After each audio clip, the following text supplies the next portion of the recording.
નમસ્તે વિદ્યાર્થી મિત્રો, ધોરણ 7 વિષય સામાજિક વિજ્ઞાન પાઠ બીજો દિલ્હી સલ્તનત. આજે આપણે દિલ્હી સલ્તનતનો અભ્યાસ કરવાનો છે. જોવી પહેલાં ભારતના ઇતિહાસમાં અલગ અલગ રાજ્યોએ પોતાનું યોગદાન આપેલું છે. આ યોગદાનની વાત કરવામાં આવે તો રાજ્યોએ પોતાને યોગ્યતા સિદ્ધ કરી છે, અવારનવાર યુદ્ધો લડ્યા છે. એમાં દિલ્હી સલ્તનત પણ એક અગત્યનો ભાગ છે કે એક વિદેશી પ્રજા એટલે વિદેશી રાજાઓ ભારતમાં આવ્યા અને એક અલગ શૈલી, અલગ જીવનની એ શરૂઆત કરી. એમાં જોઈએ કે દિલ્હી સલ્તનત પ્રાચીન કાળથી જ દિલ્હી ભારતીય રાજનીતિનું એક મહત્ત્વનું કેન્દ્ર રહ્યું છે. 12મી સદીની શરૂઆતમાં એટલે 12મી સદીમાં એક રાજા હતો તોમર અને ચૌહાણ રાજપૂતો દિલ્હી સલ્તનતના વેપાર અને વાણિજ્યનું એક મહત્ત્વનું કેન્દ્ર હતું. આ બંને તોમર અને રાજપૂતો રાજાઓના સમયમાં 12મી સદીની અંદર તો ખાલી વેપારનું કેન્દ્ર બન્યું, પણ 13મી સદીની શરૂઆતમાં દિલ્હી સલ્તનતની સ્થાપના થઈ. દિલ્હી સલ્તનત એમ કહેવાય છે કે મુસ્લિમ સુલતાનો અને મુસ્લિમ રાજાઓની સ્થાપનાને દિલ્હી સલ્તનત કહેવામાં આવે છે. ઈસવીસન 1206 ઈસવીસન 1526 દરમિયાન ભારત ઉપર સુલતાનોનું શાસનની સ્થાપના થઈ. તેને દિલ્હી સલ્તનત તરીકે ઓળખવામાં આવે છે. એટલે આ જે સુલતાનોનું શાસન છે 1206 થી 1526 દરમિયાન, તો આ શાસનને દિલ્હી સલ્તનતના નામથી ઓળખવામાં આવે છે. આ શાસકો મૂળભૂત રીતે એટલે આ રાજ્યો મૂળભૂત રીતે તુર્ક અને અફઘાનના હતા. અહીંયાથી તે ભારતમાં આવ્યા હતા અને 350 વર્ષ દરમિયાન દિલ્હી સલ્તનત ઉપર 5 વંશજોના રાજાઓએ શાસન કર્યું છે. આ 5 વંશજોના રાજાઓનું આપણે નામ જોવામાં આવે તો 5 વંશજોમાં જોઈએ તો પહેલા આવશે ગુલામ વંશ. એના પછી બીજા નંબર ઉપર આવે છે ખલજી અથવા ખિલજી વંશ. અમુક જગ્યાઓ પર ખલજીનો ઉલ્લેખ છે, અમુક જગ્યાઓ પર ખિલજીનો ઉલ્લેખ છે. એવું ને એવું ત્રીજા નંબર ઉપર છે તુગલક અથવા તુગલક, કેમ કે એમાંય બે નામ છે, તુગલકી આવે છે ને તુગલકી આવે છે.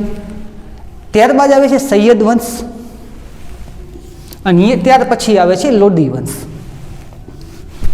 તો આ શરૂઆતનું સ્ટેપ છે. તો આમાં આપણે પહેલાં સમજીએ કે દિલ્હી સલ્તનતની સ્થાપના કઈ સદીમાં થઈ હતી. આવો કોઈ પ્રશ્ન નીકળે તો તેનો જવાબ આવે છે દિલ્હી સલ્તનતની સ્થાપના 13મી સદીમાં થઈ હતી. 13મી સદીમાં. પછી એમ કહેવામાં આવે દિલ્હી સલ્તનતની સ્થાપના કેટલા વર્ષ સુધીની છે, એટલે ક્યાંથી ક્યાં સુધીની છે. તો ઈસવીસન 1226 ની સ્થાપના થઈને ઈસવીસન 1526 દરમિયાન અહીંયા સુધી તેની સ્થાપના રહી છે. અને પછી કોઈ પ્રશ્ન એવો કાઢવામાં આવે કે દિલ્હી સલ્તનત કેટલા વર્ષ સુધી અહીંયા શાસન કર્યું, તો 350 વર્ષ સુધીનું શાસન કર્યું છે. પછી બીજો પણ અંદરથી પ્રશ્નો નીકળે છે કે દિલ્હી સલ્તનતના જે રાજાઓ હતા એ મૂળભૂત રીતે ક્યાંના હતા. તો રાજાઓ મૂળભૂત રીતે તુર્ક અને અફઘાનના રાજાઓ હતા. અફઘાનનો મતલબ અફઘાનિસ્તાનના રાજાઓ. પછી આ દિલ્હી સલ્તનત ઉપર કેટલા વંશજોનું શાસન રહ્યું છે, તો એ પણ પ્રશ્ન છે. દિલ્હી સલ્તનત ઉપર કુલ 5 વંશજોનું શાસન રહ્યું છે. એ બીજો પણ પ્રશ્ન લખે દિલ્હી સલ્તનત ઉપર 5 વંશજોના શાસનોનું નામ આપું, તો એ પણ નામો છે ગુલામ વંશ, ખલજી વંશ, તુગલક વંશ, સૈયદ વંશ અને લોદી વંશ. એમાંથી સર્વપ્રથમ આપણે હવે દિલ્હી શાસન દરમિયાન શાસકોમાં ભણીએ તો સૌ પ્રથમ આવે છે ગુલામ વંશ. ગુલામ વંશની કરવામાં આવે તો 1206માં તેની સ્થાપના થઈ અને 1290 સુધી ગુલામ વંશ દિલ્હી ઉપર શાસન કર્યું છે. ઈસવીસન 1192માં તરાઈનું બીજું યુદ્ધ થયું. તરાઈના બીજા યુદ્ધમાં શાહબુદ્દીન ધોરી અને પૃથ્વીરાજ ચૌહાણ વચ્ચે યુદ્ધ થયું.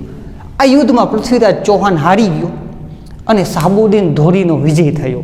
અને વિજય થવાની સાથે જ રાજપૂત શાસનનો અંત આવ્યો અને ભારતની અંદર દિલ્હીમાં સલ્તનત શાસનની સ્થાપના થઈ. એટલે એમ કહેવાય દિલ્હીમાં સલ્તનત સત્તાનો પાયો શાહબુદ્દીન ધોરી દ્વારા નાખવામાં આવ્યો છે. શાહબુદ્દીન ધોરી ગુલામ હતો. શાહબુદ્દીન ધોરીનું જેનું નામ હતું કુતબુદ્દીન એબક. શાહબુદ્દીન ધોરી વિજય મેળવીને પાછો ચાલ્યો ગયો અને કુતબુદ્દીન એબકને દિલ્હીની ગાડી સોંપતો ગયો. એક ગુલામ હતો, એ ગુલામને રાજા બનાવ્યો હતો. તે હકીકતમાં કુતબુદ્દીન એબક મામલુક વંશનો હતો, એટલે મામલુક વંશ જ હતો. તે 5 વર્ષ સુધી આ દિલ્હી સલ્તનત એટલે સલ્તનત ખાનને 5 વર્ષ સુધી તેને સાચવવાનો પ્રયત્ન કર્યો અને તે સાચવી પણ લીધી. પણ બન્યું એવું ઈસવીસન 1210માં તે પોલોની રમત રમતો હતો ઘોડા ઉપર બેસીને. અચાનક પડી ગયો અને પડી જવાના કારણે તેનું અવસાન થયું. અવસાન થતાં જ દિલ્હી સલ્તનત ઉપર કોણ રાજા બને તેની ચર્ચા બની, પણ એનો એક ગુલામ અને એનો જમાઈ બંને હતો. એનો ગુલામ પણ હતો અને જમાઈ પણ હતો, જેનું નામ છે ઇલ્તમસ. આ ઇલ્તમસ દિલ્હીની ગાદી ઉપર આવ્યો અને એનો કાર્યભાર સંભાળ્યો. એટલે એમ કહેવાય કે ઇલ્તમસ છે એ ગુલામમાંથી રાજા બન્યો. હવે આપણે જોયું કે આની અંદર પ્રશ્ન કે ભારતની તરાઈનું યુદ્ધ કેટલામું થયું હતું? તો તરાઈનું બીજું યુદ્ધ થયું હતું. તરાઈનું યુદ્ધ ક્યારે થયું હતું? તો 1192માં થયું હતું. તરાઈના યુદ્ધમાં કયા બે રાજાઓ સામસામે યુદ્ધો થયા હતા? તો શાહબુદ્દીન ધુરી અને પૃથ્વીરાજ ચૌહાણ, આ બે રાજાઓ વચ્ચે યુદ્ધ થયું હતું. માં દિલ્હીની ગાદી ઉપર કુતુબુદ્દીન એબક આવ્યો, તે કોણ હતું? તો દિલ્હીની ગાદી ઉપર કુતુબુદ્દીન એબક આવ્યો તે ગુલામ વંશનો એક શાસક હતો. ગુલામ હતો જેમાંથી શાસક બન્યો હતો. પછી એમ કહેવાય કે કુતુબુદ્દીન એબકનું અવસાન અથવા મૃત્યુ કઈ રીતે થઈ? તો પોલોની રમત રમતા ઘોડા ઉપરથી પડી જવાના કારણે થયું હતું. ક્યારે? તો 1210ની અંદર, 1210માં થયું હતું. કુતુબુદ્દીન એબકના અવસાન પછી દિલ્હીમાં કોનું શાસન આવ્યું અથવા રાજા બનીને કોણ આવ્યો? તો તેનો જમાઈ ઇલ્તમસ દિલ્હીની ગાદી ઉપર આવ્યો. હવે ઇલ્તમસનો અભ્યાસ હવે આપણે સમજીએ કે ઇલ્તમસે આગળ દિલ્હી સલ્તનતને કઈ રીતે વધાર્યું.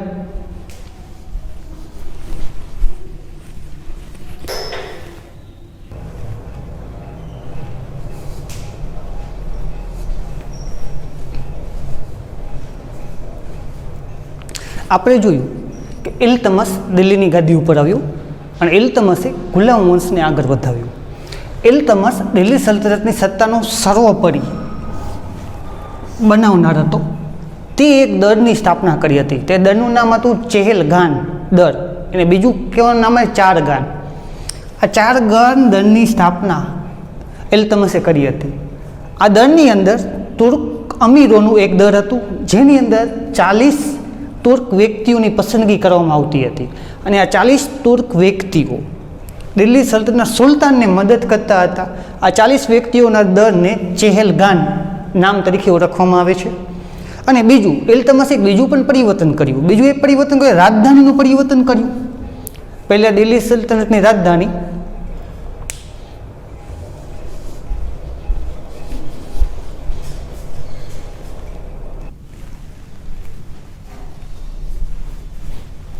આપણે જોયું કે દિલ્હી સલ્તનત ઇલ્તમસના હાથમાં આવી. ઇલ્તમસ એક માનીતો ગુલામ હતો અને કુતુબુદ્દીનનો ગુલામ હોવાની સાથે કુતુબુદ્દીનનો જમાઈ પણ હતો. એટલે ઇલ્તમસ સલ્તનતનો સુલતાન તરીકે આવ્યો. સુલતાન બનવા સાથે તે ગુલામ વંશને દિલ્હીની ગાદી ઉપર સર્વોપરી એટલે સૌથી ઊંચામાં ઊંચું બનાવી દીધું. અને ઇલ્તમસે એક દળની રચના કરી. એ દળનું નામ છે ચેહલગાન દળ. એને બીજામાં ચારગાન પણ નામથી ઓળખવામાં આવે છે. ચારગાન દળ. આ દળની અંદર એક વ્યવસ્થા હતી કે 40 તુર્ક અમીરોનું એટલે 40 તુર્ક વ્યક્તિઓને ભેગા કરવાના હતા અને એક દળને, જેને આપણે એમ કહેવી છીએ કે સમૂહ બનાવ્યો હતો. આ સમૂહને ચારગાન નામ રાખવામાં આવ્યું હતું. અને આ 40 દળનો સમૂહ અવારનવાર સલ્તનતની અંદર સુલતાનને મદદ કરતો હતો. આ ઉપરાંત એ બીજું એક પણ પરિવર્તન કર્યું ઇલ્તમસે કે દિલ્હીની ગાદી અને રાજધાની પરિવર્તન કરી. એટલે રાજધાનીનું સ્થળાંતર કરવામાં આવ્યું. સૌ પ્રથમ એની રાજધાની લાહોર હતી, એ લાહોરથી તેને દિલ્હી કરવામાં આવી. એટલે રાજધાની પરિવર્તન કર્યું. ઇલ્તમસને ગુલામ વંશનો સાચો સ્થાપક માનવામાં આવે છે. ઇલ્તમસ સાચો સ્થાપકની સ્થાપના થઈ. પછી આ ઇલ્તમસના ઘણા બધા પુત્રો હતા, પણ એમાંથી એક પણ પુત્ર રાજા બનવાની યોગ્ય ન હતો. એના કારણે ઇલ્તમસે પોતાનો ઉત્તરાધિકારી તરીકે પોતાની પુત્રી રઝિયા સુલતાનને પોતાના ઉત્તરાધિકારી તરીકે જાહેર કરી હતી. થોડાક સમય બાદ ઇલ્તમસનું અવસાન થયું. અવસાન થવાની સાથે જ દિલ્હીની ગાદી ઉપર રઝિયા સુલતાન એક મહિલા શાસકના રૂપમાં સર્વપ્રથમ આવી. અને દિલ્હીની ગાદી ઉપર બેસનાર સૌથી પ્રથમ મહિલા રઝિયા સુલતાના બની. ઇતિહાસકાર એ સમયે એક ઇતિહાસકાર પણ ભારતમાં આવ્યો હતો, જેનું નામ છે મિનહાજ એ સિરાજ. એ પણ લખ્યું છે કે રઝિયા એક કાબેલ શાસક હતી. એની મુકાબલામાં એના ભાઈઓમાંથી કોઈ આવી શકે તેમ ન હતું. રઝિયા સુલતાન તેના ભાઈઓમાં બધા ભાઈઓ કરતાં સર્વોપરી અને સક્ષમ હતી. પરંતુ મહિલા શાસકને રાજગાદી મળે એ કોઈને સ્વભાવની વાત છે, દેખાદેખી ન હતી. એટલે મહિલા શાસકના તરીકે તેને બધાએ રાજા તરીકે સ્વીકાર કરવાની ના પાડી. તેના દરબારીઓએ પણ તેને સાથ સહકાર ન આપ્યો અને અમીરોની સત્તા લાલચ, એટલે અમીરો હતા જે 40 દળનો સમૂહ હતો એ પણ સ્વીકાર લાગે મારે પણ રાજા બનવું છે. એટલે અમીરોની સત્તા લાલસા, મારે પણ સત્તા પ્રાપ્ત કરવાની લાલસા જાગી અને અવારનવાર એના રાજ્યમાં વિદ્રોહ ચાલતા હતા. આ વિદ્રોહને લઈને તે પોતાના રાજા પદનો ત્યાગ કર્યો અને 6 વર્ષ બાદ રજિયા સુલતાનનું અવસાન થઈ ગયું. અવસાન થવાની સાથે જ એક રાજ્યની અંદર અંધાધૂની ફેલાઈ ગઈ કે હવે દિલ્હી સલ્તનત એટલે દિલ્હીનો સુલતાન કોણ બને. બધા માણસો વિચાર, અમીરોએ એક વ્યક્તિને સપોર્ટ કર્યો જેનું નામ છે ઇલ્તમસનો મોટો પુત્ર નાસિરુદ્દીન, જે અમીરોના કહેવાથી દિલ્હીની ગાદી ઉપર આવ્યો અને દિલ્હીનો સુલતાન બન્યો ગાદી. અને તેનું 21 વર્ષનું શાસન દિલ્હીની અંદર ચાલ્યું. તેના અવસાન પછી ગિયાસુદ્દીન બલબન રાજાનું સ્થાન ધારણ કરીને પોતાનો મજબૂત પાયો સ્થાપ્યો. ગિયાસુદ્દીન બલબન ઇલ્તમસનો સેનાપતિ પણ હતો અને એને કાર્યભારની અંદર મદદ કરનાર વ્યક્તિ પણ હતો. પણ એને એમ લાગ્યું કે હવે કોઈ યોગ્ય રાજા બને એવું નથી, એટલે પોતે રાજા બનીને દિલ્હી ઉપર આવ્યો અને સલ્તનતની અંદર સુલતાન બન્યો. અને એ મજબૂત પોતાનું બલબનનું ગિયાસુદ્દીન બલબને એક મજબૂત સામ્રાજ્ય ઊભું કર્યું. આ ગિયાસુદ્દીન બલબન રાજાશાહીની સાથે સાથે સાહિત્યકાર પણ હતો અને કલાનો પોષક પણ હતો. એટલે સારા સારા વ્યક્તિઓને પોતાના દરબારમાં ભેગો પણ કરતો હતો. તે 22 વર્ષના પોતાનું શાસન કાર્ય સંભાળ્યું અને દિલ્હી ગુલામ વંશની સત્તાને આગળ ધપાવી. થોડા સમય બાદ દિલ્હીની અંદર એક ખિલજી વંશની સ્થાપના થઈ, યુદ્ધો થયા જેની અંદર ખિલજી વંશ આવ્યો અને આખી વંશ પરિવર્તન થયું. પેલો ગુલામ વંશ હતો, ગુલામ વંશમાંથી દિલ્હી સલ્તનત ઉપર હવે ખલજી વંશની સ્થાપના થાય છે. એટલે હવે ખિલજી વંશના લોકો એના ઉપર શાસન કરે છે. તો હવે આપણે સમજીએ ખિલજી વંશમાં કોણ કોણ આવ્યું, શું કર્યું, કઈ રીતે ગાદી પરિવર્તન થઈ તે વિગતવાર સમજીશું આપણે.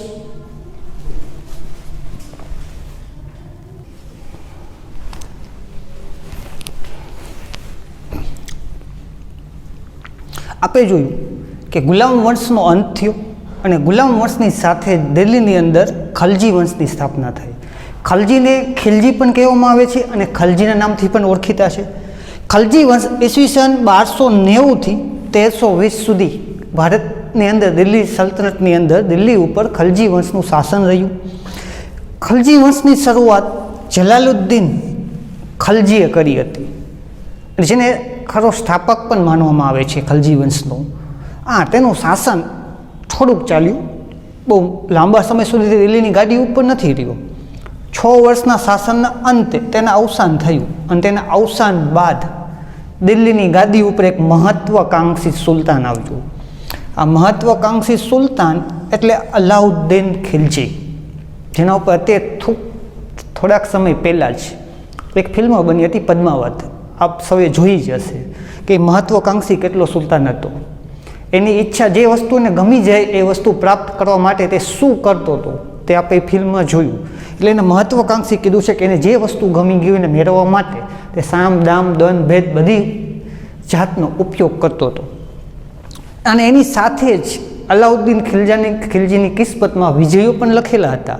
અલાઉદ્દીન ખિલજીએ ઉત્તર ભારત, દક્ષિણ ભારત અને ગુજરાત ઉપર વિજયો પ્રાપ્ત કર્યા અને પોતાની ખિલજી વંશની અને સત્તાનો વિસ્તારની અંદર વધારો કર્યો. એટલે એમ કહેવાય છે કે સામ્રાજ્યના વિસ્તારમાં વધારો કર્યો. દિલ્હીમાં એ એક રચના કરી કે ઓલાએ ચહેલદળની સ્થાપના કરી હતી, એવી જ રીતે આ દિલ્હીમાં સ્થાયી સેનાની સ્થાપના કરી. એ સમયે એવું બનતું હતું કે ઘોડાઓ અને સૈનિકો અવારનવાર જાસૂસીના રૂપમાં આવતા હતા. તો ખિલજીમાં અલાઉદ્દીન ખિલજીએ તેના ઉપર નિયંત્રણ કર્યું અને ઘોડાઓ અને સૈનિકોને ઓળખવા માટે એક દાગ અને ચહેરા પ્રથાની સ્થાપના કરી. ઘોડા ઉપર સિક્કો મારવામાં આવતો અને સૈનિકો ઉપર એક ચહેરાનું નિશાન પાડવામાં આવતું હતું. એનાથી કહી શકાય કે આ ખલજી વંશનો એટલે દિલ્હી સલ્તનતના વ્યક્તિઓ છે. શરૂઆત કરી અને એની સાથે જ ભાવ નિયંત્રણ કર્યા અલાઉદ્દીન ખિલજીએ. એટલે ગરીબ માણસોનું પણ એ વિચાર્યું. બજાર નિયંત્રણ પણ કર્યું. સંગ્રહખોરી નિયમન પણ કર્યું. એમ કહેવાય કે એક સારો સુલતાન પણ હતો, પણ એક મહત્વાકાંક્ષી પણ હતો, સારો પણ હતો. હવે જોયું કે સૌ પ્રથમ પરિવર્તન કરવામાં અલાઉદ્દીન ખિલજી આવે છે, ભાવ નિયમનમાં પણ આવે છે, બજાર નિયંત્રણમાં પણ આવે છે, સંગ્રહખોરી નિયમનમાં પણ આવે છે. એ ઉપરાંત એક યોગ્ય સૈનિકોની સ્થાપનામાં પણ અલાઉદ્દીન ખિલજી આવે છે. એને વહીવટી સુધારવા માટે એટલે પોતાના રાજ્યનો વહીવટ સુધારો કર્યો.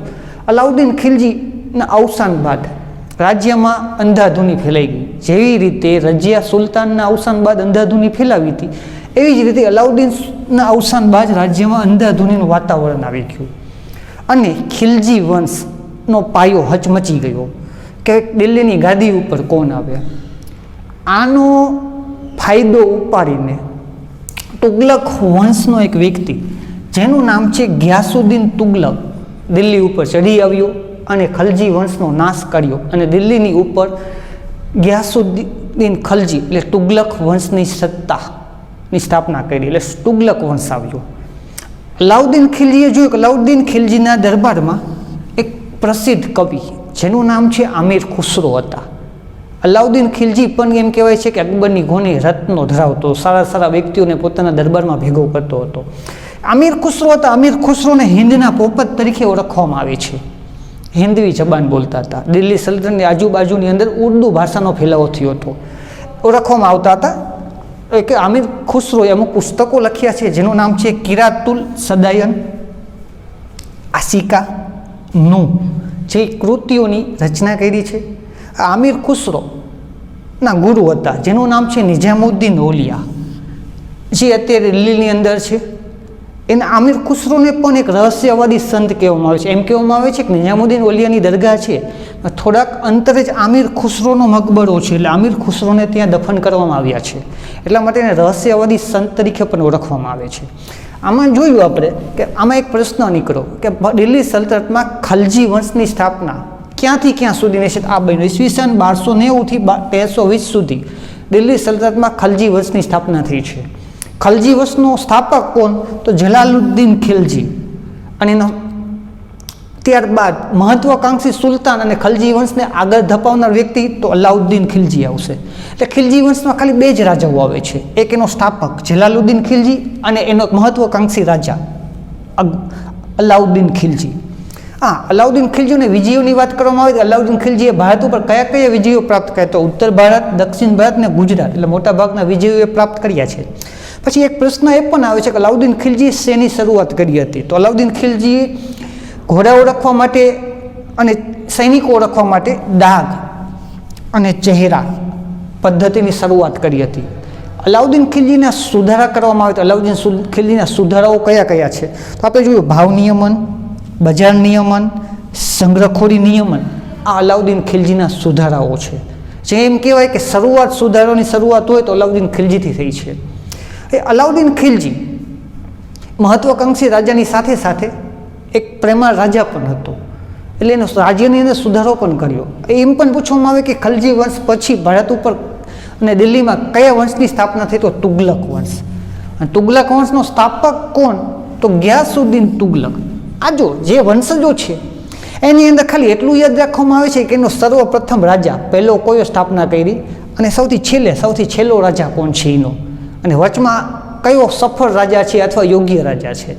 તો આમાં અમીર ખુસરોની અંદર વાત કરવામાં આવે કે અમીર ખુસરોનું નામ તો કે હિંદના પોપટના નામથી તેને ઓળખવામાં આવે છે.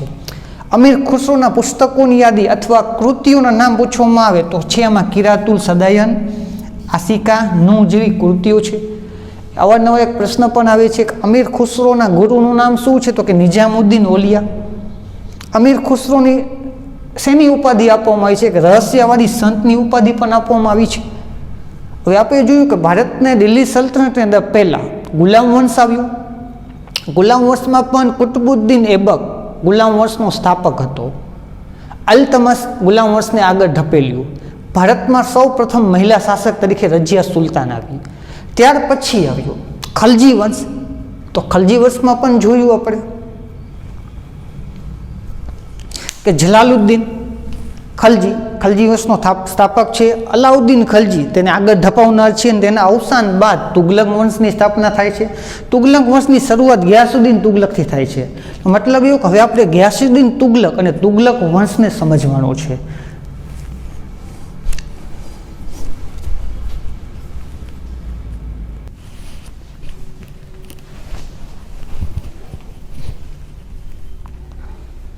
આપણે જોયું કે સત્તા પરિવર્તન થયું, દિલ્હીની ગાદી ઉપર તુગલક વંશ આવ્યો. તો તુગલક વંશનો પેલો સમયગાળો જોઈએ કે તુગલક વંશ ઈસવીસન 1320 ઈસવીસન 1414 સુધી દિલ્હી સલ્તનત એટલે દિલ્હી ઉપર તેનું સામ્રાજ્ય લાવ્યું. એ જ તુગલક વંશનો સ્થાપક ગિયાસુદ્દીન તુગલક હતો, જે એનો પાયો નાખ્યો. ત્યાર પછી મોહમ્મદ બિન તુગલક, ગિયાસુદ્દીન તુગલકના અવસાન પછી મોહમ્મદ બિન તુગલક દિલ્હીની ગાદી ઉપર આવ્યું. તે એક પ્રતિભાવંશી સુલતાન હતો અને એક જેનોની પણ હતો, અલાઉદ્દીન ખિલજી જેવો, કે એને જે કામ ગમે એ તરત એનો અમલ કરી નાખતો હતો. પ્રતિભાવંશી સુલતાન હતો, જેને અમુક યોજનાઓ અમલમાં મૂકી. એમાં પ્રથમ યોજના છે રાજધાની પરિવર્તન. લગભગ એમ કહેવાય કે 2 થી 3 વખત પોતાની રાજધાની દિલ્હીથી દૌલતાબાદ અને દૌલતાબાદથી દિલ્હી પરિવર્તન કરતો, જેના કારણે પ્રજાઓની સામે અપ્રિય બન્યો. પ્રજાઓ એનાથી થાકી ગયા રાજધાની પરિવર્તન કરીને. પછી એને પ્રતિક મુદ્રાઓ એટલે પોતાના રાજ્યની અંદર એક સિક્કા બહાર પાડ્યા. આ યોજનાઓની અંદર એક વ્યવહારિક અભાવ અને યોગ્ય બંધ કઈ રીતે અમલમાં મૂકીને અભાવના કારણે આ યોજનાઓ નિષ્ફળ ગઈ. કે યોજનાઓ વ્યવહારિક અભાવના કારણે નિષ્ફળ ગઈ હોય છે. આ યોજનાઓની ઇતિહાસની અંદર એક તરંગી યોજનાઓમાં સ્થાન પામે છે. આફ્રિકન મુસાફર, એમ કહેવાય કે આફ્રિકામાંથી એક ઇતિહાસકાર ઇબ્ન બતુતા ભારતની મુલાકાતે આવે છે. ભારતની મુલાકાતે આવીને મોહમ્મદ બિન તુગલકના રાજ્યમાં આવે છે અને મોહમ્મદ બિન તુગલકની રાજ્યનો તે નિરીક્ષણ કરે છે અને પોતાના અહેવાલમાં એમ લખે છે કે મોહમ્મદ બિન તુગલકના સમયમાં પ્રકાશ અને અંધકાર બંને એક સાથે જોવા મળે છે. એ એટલા માટે એમ કીધું છે કે જ્યારે જનૂન સવાલ થાય ત્યારે રાજધાની પરિવર્તન કરતો, માણસોને એક જગ્યા પરથી બીજી જગ્યા પર લઈ જતો, અહીંયાથી પાછો અહીંયા લાવતો, એટલે એક સાથેનો પ્રકાશ ને અંધકાર દેખાણો છે. મોહમ્મદ બિન તુગલકના અવસાન પછી તેનો પિતરાઈ ભાઈ ફિરોઝ શાહ તુગલક દિલ્હીની ગાદી ઉપર આવ્યો.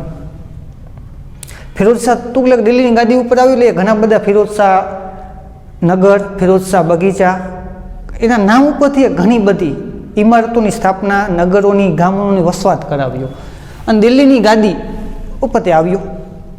ફિરોઝ શાહ તુગલકનું પણ થોડાક સમય પછી અવસાન થઈ ગયું. એના અવસાનની સાથે જ તૈમુર લંગ દિલ્હી પર ઈસવીસન 1398 કે 1399ની અંદર આક્રમણ કર્યું અને આક્રમણ કરવાની સાથે જ તુગલક વંશની સત્તાને સીમિત કરી નાખ્યું દિલ્હીની આજુબાજુ પૂરતું અને સૈયદ વંશની સ્થાપનામાં મદદ કરી.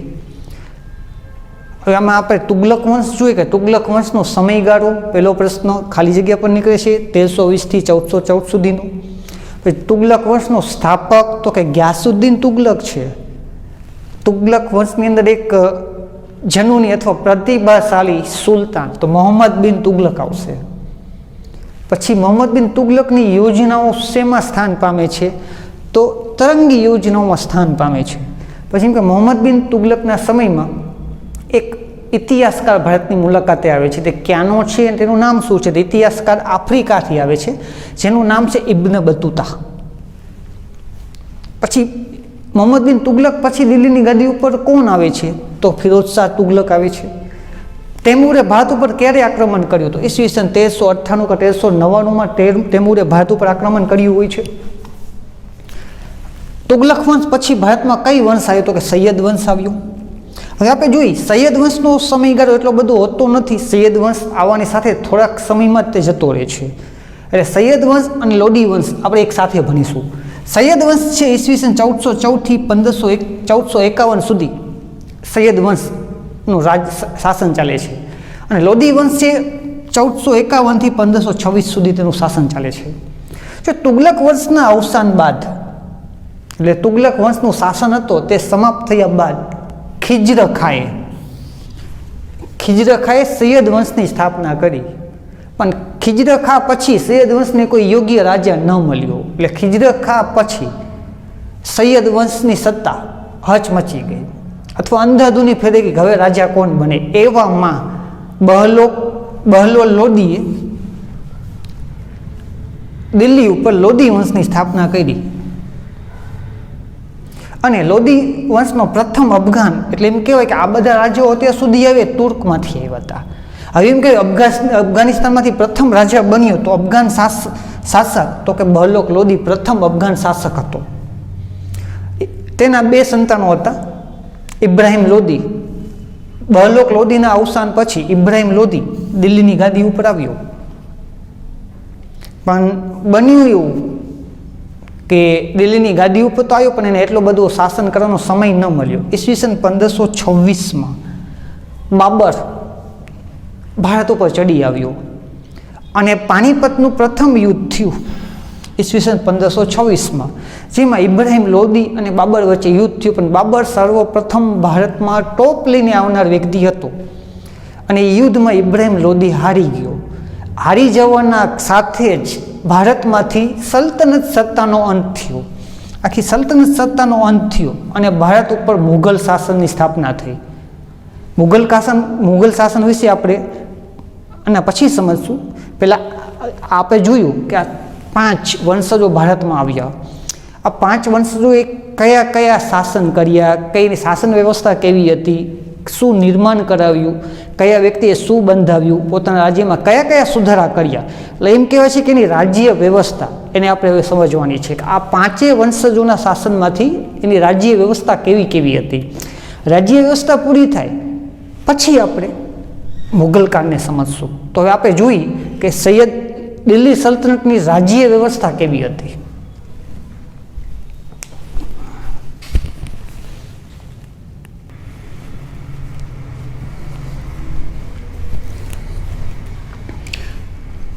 આપણે જોયું કે દિલ્હી સલ્તનતમાં 5 વંશજોએ પોતાનું શાસન કર્યું અને 5 વંશજોની શાસન વ્યવસ્થા જોઈએ કે 13મી સદીમાં સ્થાપેલી દિલ્હી સલ્તનત ભારતમાં રાજ્ય વ્યવસ્થાની દ્રષ્ટિએ વિશિષ્ટ સ્થાન હતું.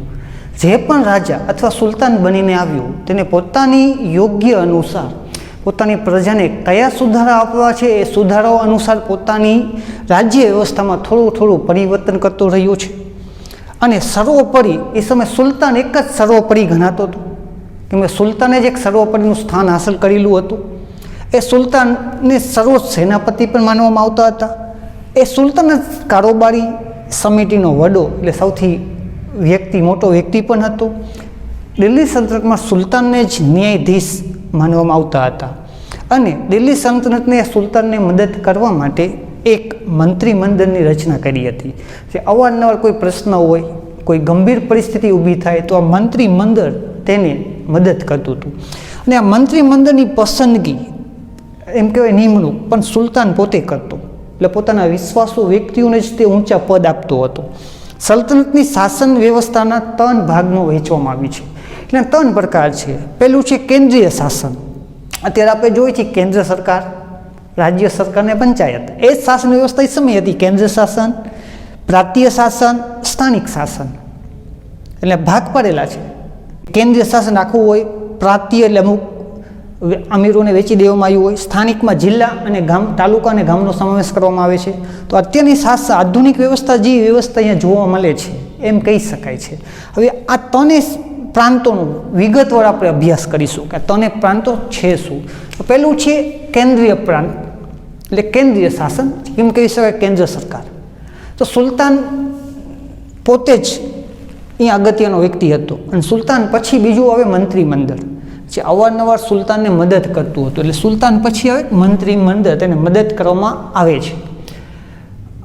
આ મંત્રીમંડળની અંદર પ્રધાનમંડળ હતું અને પ્રધાનમંડળને વજીર કહેવામાં આવતું. પ્રધાનમંત્રીનો જે વ્યક્તિ હતો જેને આપણે કહીએ અધ્યક્ષ, એ પ્રધાનમંત્રીને વજીરના નામથી ઓળખવામાં આવતું હતું. જેની પાછળ વહીવટ તંત્રનો વડો પણ હતો. એ વજીર હોવાની સાથે સાથે વહીવટ તંત્રનો પણ ઉપલી અધિકારી હતો, જેની અંદર મંત્રીમંડળમાં સેના વિભાગ, એટલે સૈનિકોની પૂરી યાદીનો સમાવેશ કરવામાં આવતો હતો. પત્ર વ્યવહાર, સમજો પત્ર વ્યવહાર કહે ને કે પત્ર વ્યવહાર અલાઉદ્દીન ખિલજીના સમયમાં શરૂ કરવામાં આવેલું છે. એમ કહી શકાય છે કે અલાઉદ્દીન ખિલજી જે દિલ્હી ગાદી ઉપર આવ્યો હતો તે ખેપિયાશાહી હુકમો, એટલે માણસોનું નામ હતું ખેપિયાશાહી. તે અવારનવાર રાજાઓનો સંદેશાઓ એક જગ્યા ઉપરથી બીજી જગ્યા ઉપર મોકલવામાં આવતા હતા. અને ખેપિયાઓ એટલે ટપાલ વ્યવસ્થા, એટલે એમ કે અત્યારની વ્યવસ્થા છે આપણે જે ટપાલી ઘરે ટપાલ દેવા આવે છે ને, અલાઉદ્દીન ખિલજીના સમયમાં ખેપિયાઓના નામથી ઓળખવામાં આવતા હતા. અને એ પરંપરાઓને આ સલ્તનત કાળમાં ચાલુ રાખવામાં આવી છે. પણ એનું ખેપિયાઓનું નામ પરિવર્તન કર્યું અને પત્ર વ્યવહાર કરી નાખ્યું. પત્ર વ્યવહારમાંથી આધુનિક નામ થયું જેને આપણે ટપાલ વ્યવસ્થા, ટપાલ કેવી છે, ટપાલી આપણા ઘરે આવે છે. પછી ધર્મ વિભાગ, એ સમયે પણ મુક્ત, દરેક વ્યક્તિ પોતપોતાનો ધર્મ મુક્ત રીતે પાડવાની સ્વતંત્ર ધરાવતો હતો. વિદેશ વિભાગ, એ સમય પણ વિદેશમાંથી અવારનવાર ઇતિહાસકારો, વિદેશમાંથી અવારનવાર માણસો ભારતની મુલાકાતે આવતા હતા અને ભારતની શાસન વ્યવસ્થા ઉપર તેની નજર રાખવામાં આવતી હતી અને પોતાની પુસ્તકની અને તેની નોંધ કરવામાં આવતી હતી, જેના ઉપરથી આપણે અત્યારેનો ઇતિહાસ જાણી શકીએ છીએ પુસ્તકોની યાદી મુજબથી. પછી ગુપ્તચર વિભાગ, અગત્યનો વિભાગ છે. ગુપ્તચર વિભાગ એટલે સુલતાન આજુબાજુના એના રાજાઓ ઉપર નજર રાખવા માટે, પોતાના રાજ્યની અંદર વિરોધીઓ કેટલા છે એ નજર રાખવા માટે ગુપ્તચર વિભાગની સ્થાપના કરી હતી. જે ગુપ્તચર વિભાગ છે તે ખાનગી માહિતી રાજાને આપતો હતો, સમાવેશ થતો હતો.